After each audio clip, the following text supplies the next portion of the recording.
2014년 12월 부다페스트의 한 지역 전체가 얼음 결정으로 뒤덮였습니다. 이 지역의 나무들은 얼음으로 인한 압력을 견디지 못하고 쓰러지기 시작했어요. 얼음 안개라고 불리는 무시무시한 현상이었습니다. 해리포터 영화에서 디멘터가 그랬던 것처럼 기온이 급격히 떨어지면서 주변의 모든 것이 얼어붙는 현상인데요. 이 모든 것이 온도 플립플롭 덕분입니다. 얼음 안개는 시야를 방해할 뿐만 아니라 어둠 속에서 빛나는 유령 기둥과 후광을 만들어내기도 해요. 얼음 안개는 작은 얼음 결정으로 이루어져 있습니다. 섭씨 영하 10도 이하가 되면 공기 중에 물방울이 얼어 얼음 결정으로 변해요. 그 전까지는 얼어붙을 무언가를 찾지 못하면 액체 상태로 유지됩니다. 얼음 안개는 보통 북극이나 남극과 같이 추운 지역에서 형성돼요. 부다페스트는 플롯의 반전이 있었죠. 차량과 비행기에서 나오는 뜨겁고 습한 가스도 얼음 안개를 만들 수 있습니다. 추운 날 비행기가 이륙할 때 얼음 안개가 너무 짙어 다음 비행기가 아무것도 볼 수 없는 경우가 있어요. 이런 일은 가끔 일어납니다.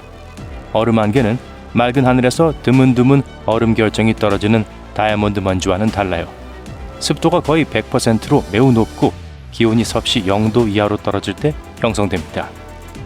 이렇게 되면 공기 중에 얼음 결정이 생성되고 이 얼음 결정은 결국 다른 표면에 정착하게 돼요. 흥미롭게도 초기 정착민들은 이러한 얼음 결정이 해로 들어가 문제를 일으킬 수 있다고 생각했습니다. 토끼 얼음과 같은 다른 흥미로운 얼음 형성도 많이 있습니다. 토끼 얼음은 공기는 쌀쌀하지만 땅이 아직 서늘한 기운을 받아들이지 않았을 때 발생해요. 식물 줄기 내부의 수액이 얼면서 팽창해서 줄기가 갈라지게 돼요. 이렇게 되면 액체가 밖으로 빠져나와 서리가 내린 공기와 만나 얇은 얼음층으로 변하면서 꽃잎이나 리본처럼 아름다운 모양을 만듭니다. 지진광은 또 다른 기이하고 독특한 현상이에요. 2017년 멕시코에서 규모 8.1의 강진이 발생했을 때 하늘에 이상한 녹색과 파란색 빛이 보이는 이미지가 소셜미디어에 넘쳐났습니다. 이 멕시코 지진광은 또 하나의 미스터리를 더했어요. 공번개와 마찬가지로 지진광은 매우 드물게 발생하며 매혹적이지만 과학자들이 알아내기는 어렵습니다. 지진 주변의 광채가 모두 똑같이 보이지 않는다는 점이 까다로운 이유예요. 이에 대한 이론과 신화가 모두 존재합니다. 불빛은 다양한 모양, 형태, 색상으로 나타날 수 있어요. 역사를 파헤친 연구자들은 기원전 1600년으로 거슬러 올라가는 이러한 빛에 대한 65개의 기록을 조사했습니다.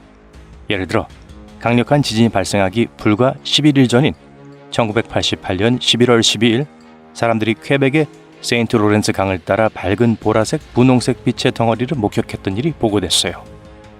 페루 피스코에서는 규모 8.7의 지진이 발생하기 전 보안 카메라에 포착된 밝은 섬광의 형태로 불빛이 나타났습니다.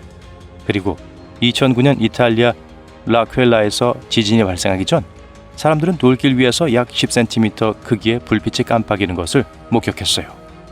하지만 지진의 불빛이 실제인지 아닌지에 대해서는 여전히 논쟁이 계속되고 있습니다. 미국 지질조사국은 지진이 발생한 시간과 장소 주변의 비정상적인 불빛에 대한 개별 보고가 실제로 지진 불빛을 나타내는 것인지 확신할 수 없어 다소 신중한 입장이에요. 한 연구에서 과학자들은 이러한 빛이 지각에서 배터리를 켜는 것처럼 지진 활동 중에 특정 유형의 암석에서 활성화된 전하로 인해 발생한다는 이론을 세웠습니다. 현무암이나 가브로와 같은 일부 암석에는 미세한 결정결함이 있는데요. 이러한 결함으로 인해 전하가 공기 중으로 방출될 수 있습니다. 연구자들은 이러한 빛이 생성되는 데 필요한 조건이 전 세계 지진의 0.5% 미만에서 존재한다고 주장했어요. 이것이 불빛의 희귀성을 설명할 수 있습니다. 또한 불빛은 지진 발생 전이나 지진 발생 중에 더 자주 나타나는 경향이 있다고 지적했습니다. 이전 연구에서는 지각 응력이 석영을 함유한 암석이 압축될 때 강한 전기장을 생성하는 압전 효과를 일으킬 수 있다고 제안했어요. 하지만 지진광은 예측이 어렵고 수명이 짧기 때문에 연구하기가 어렵습니다. 달이나 태양 주위의 갑작스러운 고리에 대해 이야기할 시간이에요. 친구와 함께 걷고 있는데 갑자기 태양 후광이 보입니다. 자연의 경고예요.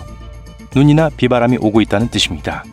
이러한 후광은 구름 속에 수십억 개의 작은 얼음 결정이 햇빛을 굴절시키되 형성됩니다. 눈이 손상될 수 있으니 이 경이로운 광경을 직접 쳐다보고 싶은 유혹을 뿌리치세요. 선글라스를 끼고 약 40분 정도 감상하세요. 자연은 다른 조기 경고를 보내기도 합니다. 바다가 신비롭게 물러나 산호와 물고기가 보이면 쓰나미가 다가오고 있을 수 있어요. 해변에서 이한류를 조심하세요. 상어가 비정상적으로 가까이 다가오면 폭풍을 피해 도망치는 것일 수도 있습니다. 머리카락이 쭉 뼛서고 장신구가 윙윙거리는 느낌이 드시나요? 근처에서 번개가 칠 수 있으니 대피하세요. 눈사태, 녹색 폭풍, 화산 근처의 호수는 모두 잠재적인 위험 요소입니다. 바다를 건너는 것은 매우 위험해요.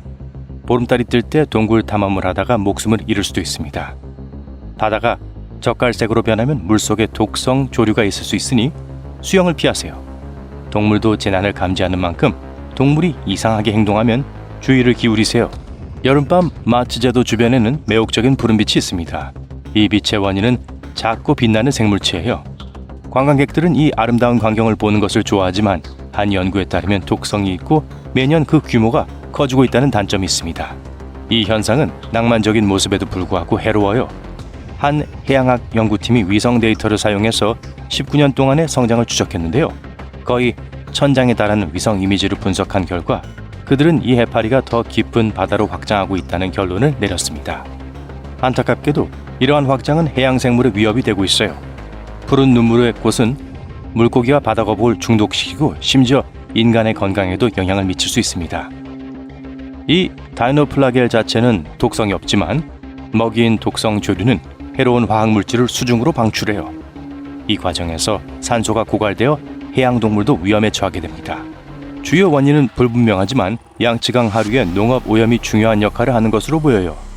농업용 유출수는 꽃의 번식을 촉진하는 영양분을 유입합니다. 삼엽댐 건설 프로젝트가 진행되는 동안 강 유량이 감소하면서 꽃의 크기가 줄어들었어요. 댐이 완공되고 강이 다시 강하게 흐르기 시작하자 꽃은 다시 성장하기 시작했습니다. 연구팀은 푸른 눈물이 계속 확대되어 해양 생물의 지속적인 위협이 되고 더 선명하게 빛나는 바다를 만들 것으로 예측하고 있습니다. 카타바틱 바람 또는 배소풍은 중력에 의해 높은 고도에서 경사면을 따라 밀도가 높고 차가운 공기가 내려올 때 발생해요. 이 바람은 때때로 허리케인 속도에 도달할 정도로 강력할 수 있지만 드물게 발생합니다. 아드리아해의 보라나 캘리포니아의 산타 아나와 같은 카타바틱 바람은 모든 하강풍과 달리 고원이나 산과 같은 고지대의 차가운 공기에서 비롯되어 공기가 하강하면서 따뜻해집니다. 온도는 발원 지역에 따라 달라요. 남극에서 카타바틱 바람은 풍장을 형성하는 데 매우 중요한 역할을 합니다. 그린란드와 남극과 같은 지역에서는 이 바람이 매우 강해져 허리케인 세력에 도달할 수 있어요. 남극의 맥머드 드라이 밸리와 같은 독특한 현상의 원인이 되며 후에기 군도와 알래스카의 윌리와와 같은 위험과도 관련이 있습니다. 세인트 엘모의 불은 언급할 만한 가치가 있는 자연현상입니다. 뇌우나 화산 폭발이 일어날 때 주변에 강한 전기장이 형성될 때 발생해요. 선박도 때, 비행기 가장자리, 날카로운 물체 등의 주변에 푸르스름하거나 보라색 빛을 발합니다.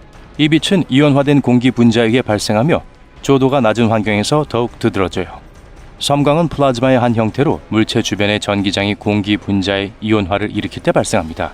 구름과 지면 사이에 높은 전압 차이가 있기 때문에 뇌우 중에 발생할 수 있어요. 날카로운 지점은 전기장이 그 지역에 더 집중되어 있기 때문에 세인트 엘모 화재가 발생하기 쉽습니다. 파란색 또는 보라색으로 보이는 색은 네온 사인이 작동하는 방식과 유사하지만 다른 기체를 사용하는 지구 대기 중 질소와 산소의 형광에서 비롯돼요. 이 현상은 고대 그리스부터 15세기 중국까지 역사적으로 볼 수 있는 현상입니다.